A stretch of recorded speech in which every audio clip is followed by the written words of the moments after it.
नमस्कार दोस्तों, आज की कहानी है खाटू श्याम बाबा के चमत्कार की कहानी। जो हारे का सहारा है, उन्हीं के चमत्कार की कहानी है। कैसे एक भक्त के जीवन के खुशियों का भंडार उसने भर दिया है।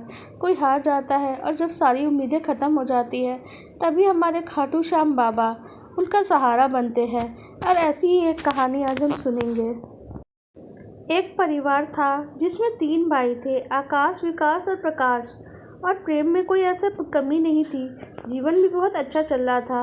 बचपन से ही माता पिता के तीनों को बहुत ही भरपूर संस्कार मिले थे। और छोटी सी बात थी लेकिन जो प्रकाश में थी कि उसको पढ़ाई लिखाई से ज़्यादा या बाहर या घर के कामों से भी ज़्यादा किसी काम में अगर मन लगता था तो वो भगवान के भजन कीर्तन और पूजा पाठ में।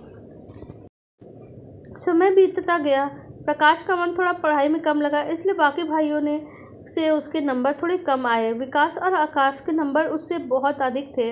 माता पिता थोड़े नाराज़ हुए, लेकिन प्रकाश ने भी अपने जीवन में कुछ न कुछ हासिल कर ही लेगा, ये उम्मीद तो जरूर ही थी। समय चलता रहा, दोनों भाइयों की अच्छी जगह नौकरी लग गई, लेकिन प्रकाश ने अपना बिजनेस स्टार्ट कर दिया और बिजनेस भी चल निकला। ऐसा भी नहीं था कि जीवन संघर्ष से चल रहा था। माता पिता भी प्रकाश के साथ रहते थे और छोटे बेटे के साथ यानी। और क्योंकि आकाश और विकास की नौकरी दूसरे शहर में थी, तो वो वहाँ पे किराए के फ्लैट्स में रहते थे। और वहाँ इतनी जगह नहीं होती कि माता पिता वहाँ जाते तो कुछ ही दिनों में फिर वापस भी लौट आते। यहाँ प्रकाश माता पिता के बनाए घर में एक छोटा सा अपना बगल में घर बना लेता है। और क्योंकि सभी का अपना घर होना ही चाहिए, और उसकी सोच भी सही थी। एक बार की बात है, प्रकाश के बच्चे खेल रहे थे, तभी विकास और आकाश भी आते हैं वहीं पे। वो शहर से आए थे अपनी अपनी पत्नी और बच्चों के साथ। दोनों भाइयों को आया हुआ देख के प्रकाश और उसकी पत्नी दोनों भाइयों का जी खोल के स्वागत करते हैं। उन्हें बहुत खुशी होती है। और फिर वो दोनों जो आपस में बात कर रहे थे, तो उनके सारे बच्चे मिलके खेलना शुरू कर देते हैं। उस दिनों उनकी छुट्टी चल रही थी और छुट्टियों के ख़त्म होने के बाद ही वो वापस लौटने वाले थे। अपने छोटे बच्चों में जो उनके 6 बच्चे थे, क्योंकि सभी जन के 2-2 बच्चे थे, तो जो सबसे छोटा बच्चा था वो करीब 2 ही साल का था। और वो बच्चा इन सभी बच्चों के साथ खेलते खेलते अनजाने में किसी रास्ते से निकल गया, और इसका बाकी छोटे बच्चों को नहीं पता चल पाया।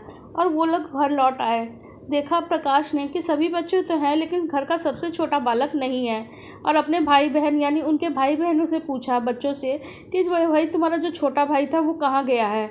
उन लोगों ने कुछ समझ नहीं आया कि वो क्या पूछ रहे हैं। उन्होंने नहीं बता पाए कि वो लोग कहाँ चला गया बच्चा। इस तरह से बच्चे का गायब होना घर के सभी लोगों को जब पता चला तो हंगामा मच गया, क्योंकि बच्चा विकास का था और वो बहुत ही छोटा बच्चा था। तो बाकी बच्चों और अपने बच्चों को लेकर वो बहुत ज़्यादा परेशान होने लगा। और इधर दोनों भाई प्रकाश और आकाश भी उससे संतावना देने लगे कि आप शांत होइए, परेशान मत होइए, परेशान होने से कुछ नहीं होगा, हमारा बालक हमें जल्दी ही मिल जाएगा। पर अब उन्हें भी नहीं समझ में आ रहा था कि करें तो क्या करें। उनके बच्चों को भी इस बारे में कुछ नहीं पता था, और बच्चा इतना छोटा था, आस पड़ोस में पूछने में भी कुछ ज़्यादा पता नहीं चल पाया, और वो ज़्यादा कुछ बातें नहीं बोल सकता था। और किसी को भी नहीं समझ में आ रहा था कि अब क्या करें। इतना छोटा बच्चा अपने घर के बारे में भी नहीं बता सकता। इधर प्रकाश अपने खाटू श्याम बाबा पे पूरा विश्वास करता था। उनकी एक छोटी सी मूर्ति को गोद में लेके आते बोलता है, बाबा हमने बहुत कोशिश की अपने घर के बच्चों में इस छोटे बालक को ढूंढने की। वो घर का सबसे छोटा बालक है, हम तो हार गए, पर हारे का सहारा तो आप ही हो। आप ही कुछ करो, कोई चमत्कार करो, हमारा प्यारा छोटा बालक उसे वापस कर दो। तभी एक फ़ोन बजता है। फ़ोन में से आवाज़ आती है कि आपके घर में जो ये छोटा बच्चा है, शायद 2 साल का होगा, वो बच्चा हमारे फ्लैट में आ गया है किसी तरह से। और आवाज़ काफ़ी मधुर थी। उन्होंने सोचा शायद कोई जानने वाला ही है जो हमारे बालक को पहचानता है। वो लोग वहाँ से चलते हुए वहाँ का फ्लैट में चले गए दौड़ते हुए। फ्लैट के अंदर लेकिन कोई भी व्यक्ति नहीं था, लेकिन वो जो बच्चा था वो फ्लैट के अंदर ही खेल रहा था। बालक को इस तरह से गोदी में उसकी माँ उठा लेती है, और विकास की पत्नी यानी जो उसकी माँ थी वो पूछती है बालक से कि तुम यहाँ कैसे आए बेटा, यहाँ पे तो कोई भी नहीं है, फ्लैट में से फ़ोन किसने किया। बालक ना नुकुर करते हुए कहा, नहीं माँ मैंने नहीं किया। बहुत तोतली आवाज़ से बोलता है, मुझे तो नंबर भी याद नहीं है। और ऐसा कह के वो ज़ोर से हंसने लगा। इसे सुनकर उसकी माँ सोची, फ़ोन तो कोई भी कर सकता है, और बच्चे को थोड़ा सा प्यार से पूछेंगे तो तुम यहाँ कैसे आए हो, तो वो ज़रूर बताएगा।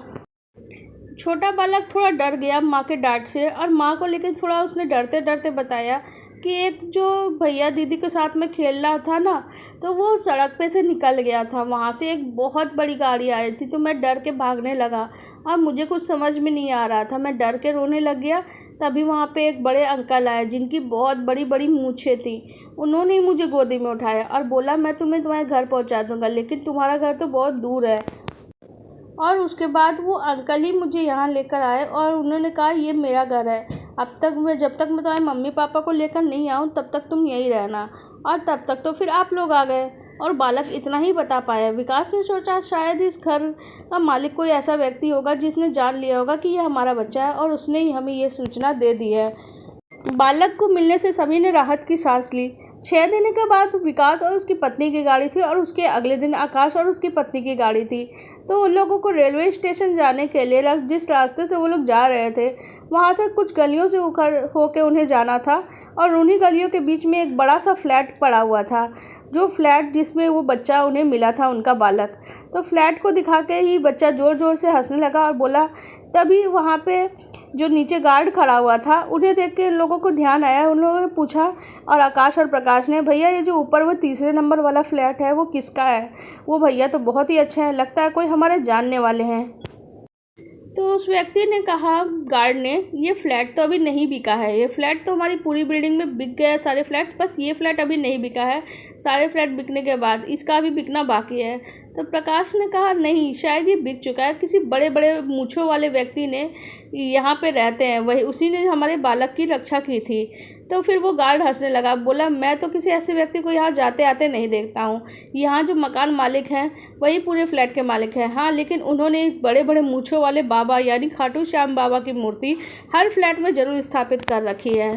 तो गार्ड हंसते हुए बोला, तब तो आपने बाबा जी को ही देखा होगा, खाटू श्याम बाबा को उन्होंने देखा होगा, और उन्हीं की मूँछों की बातें आपको लोग कर रहे हैं। अब तो प्रकाश को भी यकीन हो गया, कोई और व्यक्ति नहीं था, वो खुद खाटू श्याम बाबा थे, जो उन्होंने उसके बालक का नाम, उसके बालक की रक्षा करी थी। उस बालक को तो उस बालक नाम और नंबर कुछ भी नहीं पता था, क्योंकि वो बहुत छोटा था। फिर भी जिस व्यक्ति ने हमें फ़ोन किया उसके पास हमारा नंबर कैसे गया और कैसे उसने हमारे बच्चों को हम तक पहुंचा दिया? इसका सीधा मतलब यही है कि खाटू श्याम बाबा ने ही हमारी मदद करी है। इस बात के बाद दोनों भाइयों को भी खाटू श्याम बाबा पे पूरा विश्वास हो गया और प्रकाश का विश्वास और भी ज़्यादा मजबूत हो गया। तो फिर आप लोग सबको ही बोलो, जो हारे का सहारा है, जो सबका प्यारा है, जय श्री श्याम। आपको हमारी ये कहानी कैसी लगी कमेंट सेक्शन में ज़रूर बताइएगा। अगर आपने वीडियो को अंत तक देखा है तो हमारे चैनल को सब्सक्राइब कर लीजिएगा।